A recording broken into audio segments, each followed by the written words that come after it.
और जो बात उन्होंने कही उसे सुनकर तो लगता है कि मोदी सरकार ने घुटने टेक दिए हैं, ट्रेड डील में घुटने टेक दिए हैं।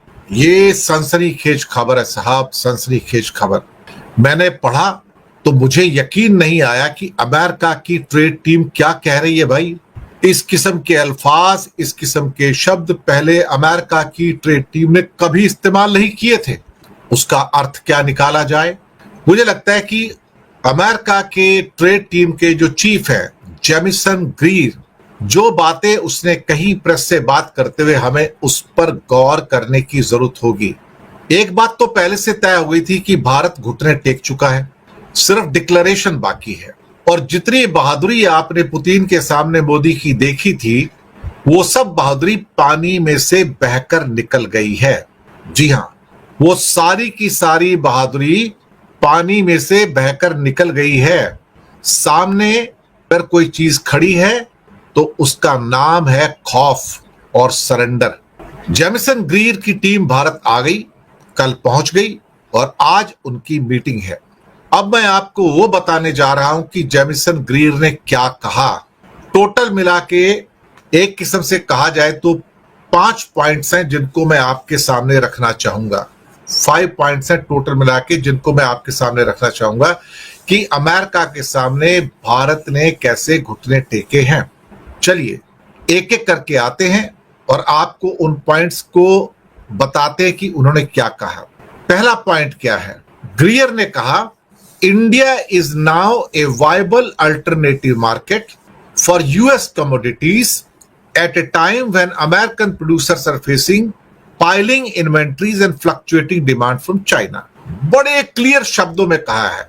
उन्होंने कहा है कि हिंदुस्तान वो बाजार है जिसकी हम तलाश में हैं, और अमेरिका के अंदर जो हमारी फसलें, हमारा अनाज, जिसके अब पहाड़ बन गए हैं, पहाड़ बन गए हैं पहाड़, और उनकी इन्वेंट्री बढ़ती चली जा रही है और चाइना से डिमांड कम हो रही है, तो इंडिया उसके लिए, हमारे अनाज के लिए, हमारी फसलों के लिए सबसे बढ़िया मार्केट है। ये क्या कह रहा है भाई साहब? ये कहने की क्या कोशिश कर रहे हैं जेमिसन ग्रीर, जो कि ट्रेड टीम का चीफ है? ये क्या कह रहा है? ये कहता है कि India is a viable alternative for US commodities and crops. बहुत बढ़िया साहब। इसका मतलब यह हुआ कि सरकार ने अंदर ही अंदर कह दिया कि भैया अब तुम भेज दो, कॉटन भी भेज दो। कॉटन तो ऑलरेडी 0% पे आ गई है। सोयाबीन भी भेज दो, मक्का भी भेज दो, डेयरी प्रोडक्ट्स भी भेज दो, और जो कमोडिटी आपको भेजनी है भैया भेजो।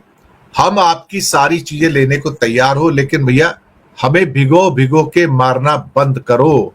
ये जो शब्द है ना अपने आप में जो कहे गए हैं, ये पढ़ के तो भाई मैं भी चौंक गया कि India is a viable alternative market of 140 crore. जब हमारे पास फसलों के पहाड़ बन गए हैं, उन्हें खरीदार कोई नहीं मिलता है, चाइना ने भी खरीदना बंद कर दिया है, तो उसे कौन खरीदेगा? तो वो बाजार हिंदुस्तान है हमारे लिए, जो हमारे किसान के प्रोड्यूस को, जो हमारे किसान की फसलों को खरीदेगा।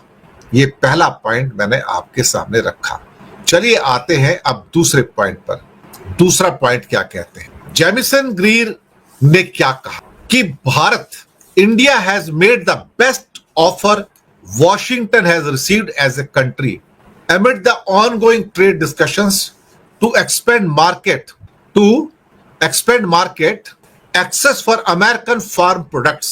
बड़ी सिंपल सी बात है साहब। दूसरे पॉइंट पे भारत ने वॉशिंगटन के सामने अपनी बेस्ट ऑफर रख दी है, एक देश के रूप में रख दी है, हमारे देश के सामने रख दी है कि इससे बढ़िया ऑफर मैं आपको दे नहीं सकता। ये इंडिया ने ऑफर टेबल पर रख दिया अमेरिका के लिए, ताकि अमेरिकन फार्म प्रोडक्ट, अमेरिका के किसानों के प्रोडक्ट्स को भारत की मार्केट के अंदर खपाया जा सके।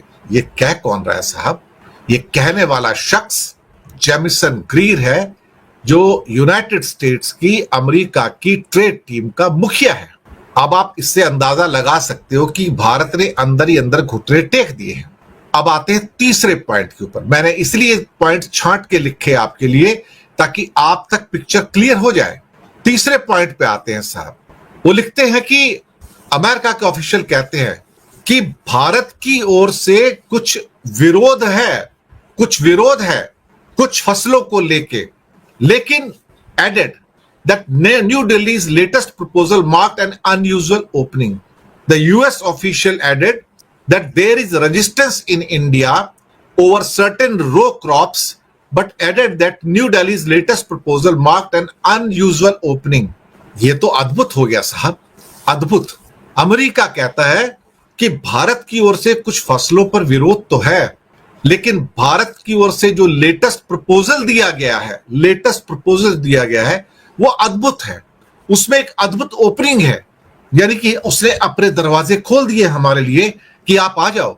ये जेमिसन ग्रीर का ये स्टेटमेंट मुझे लगता है कि एक पूरी कहानी कह रहा है।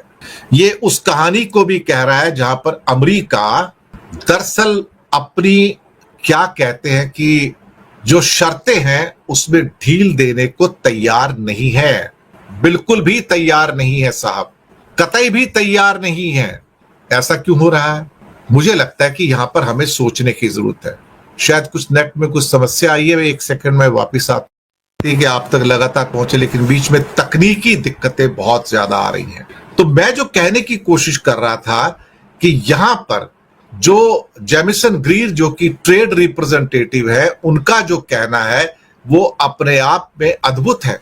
यानी कि वो ये कहने की कोशिश कर रहे हैं कि भारत ने अपने दरवाजे खोल दिए हैं, अनयूजुअल ओपनिंग कर दी है, हमारे पास जो फसलों के पहाड़ लगे हैं उसको चाइना नहीं खरीद रहा है, लेकिन भारत की मार्केट उसके लिए खुलने जा रही है, और हम इस अद्भुत ओपनिंग के लिए भारत की तारीफ करते हैं। यानी कि आपके सामने वो सारे स्टेटमेंट जो मैंने आपके सामने लाकर रखे थे वो एक बार फिर से आपके सामने रख देता हूं, और स्टेटमेंट ये है कि Greer suggested that India is now a viable alternative market for US commodities at a time when American producers are facing piling inventories and fluctuating demand from China.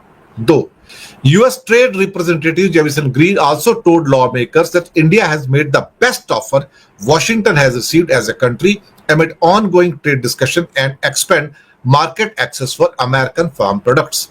The US officials added that there is a resistance in India over certain crops, but added that New Delhi's latest proposal marked an unusual opening. Then he said he praised India for being quite forward-leaning. ये खास word है.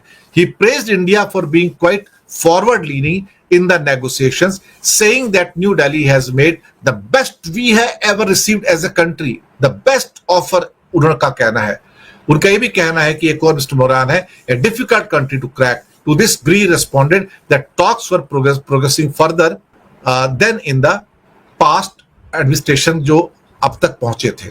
इसका मतलब है कि घुटने पूरी तरह से भारत ने टेक दिए हैं, इससे ज्यादा अब हम और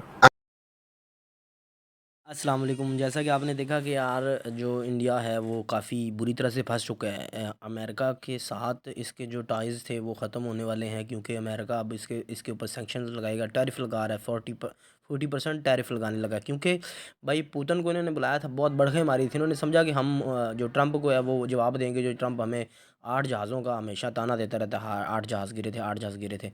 तो भाई उसके जवाब में इन्होंने पुतिन को बुलाया, वो इनको लॉलीपॉप दे के चला गया, वो अपना सामान बेच के चला गया, इनका कुछ नहीं ख़रीदा। अब ये इनकी जो 400 बिलियन प्लस जो ट्रेड है वो उनके साथ, यूरोप और अमेरिका के साथ, वो अब ख़तरे में पड़ गई है।